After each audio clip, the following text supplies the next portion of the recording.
சரி, ஏறி வரும்போது இந்த மாதிரி ஐயோ அம்மா ராமா என்று நீங்கள் கத்தியது கதறியது கூப்பீர்களே, அதற்கு இதற்கு தாற்பயம் என்னவோ? அண்ட சராசரியும் ஆளுவன் இறைவன். ம், ஸோ இறைவனின் துணை கொண்டுதான் நம் இதை எந்த காரியத்திலும் வெற்றி காண முடியும். ம். நம் உழைப்பு பிளஸ் இறைவனின் அருளும் கிட்ட வேண்டும். என்ன நித்யானந்தா மாதிரி பேசிட்டு இல்லாவிட்டால் நம் வெற்றி காண இயலாது. இப்போ பார்த்தீங்கன்னா உழைப்பாளிகள் உழைத்து கொண்டே தான் இருக்கிறார்கள். ஆனால் அவர்கள் முன்னுக்கு வருகிறாளா என்றால் அது ஒரு பெரிய கேள்வியாக தான் இருக்கிறது. வந்துட்டீங்களா? மூட்டை தூக்குவன் மூட்டை தூக்கி கொண்டே தான் இருக்கிறான். ஸோ இறைவனின் கிருபை கிடைத்தால் சரி, அவங்க மூட்டை தூக்கிட்டு வேற யார் தூக்குறத?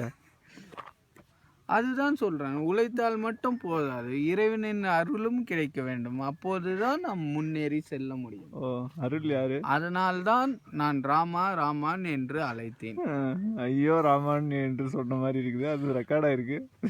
இந்த டோமர் ஏன் ராமரை அழைத்தீர்கள்? அப்படி கூறக்கூடாது. ஐயோ என்றது என்னோட பலவீனத்தை குறிக்கிறது. ஸோ இந்த பலவீனத்திலிருந்து என்னை மீட்டு தாருங்கள் என்று ராமாவை அழைத்தேன். அழைத்த அடுத்த நொடியில் எனக்கு தெம்பும் உற்சாகமும் பிறந்தது. இல்லையா, அரை மணி நேரம் கழிச்சு தான் அங்கேருந்து கிளம்புனீங்க. இல்லையே, நீங்கள் நன்றாக ரீவைண்ட் பண்ணிடுவோம், கவனிச்சு பாருங்கள்.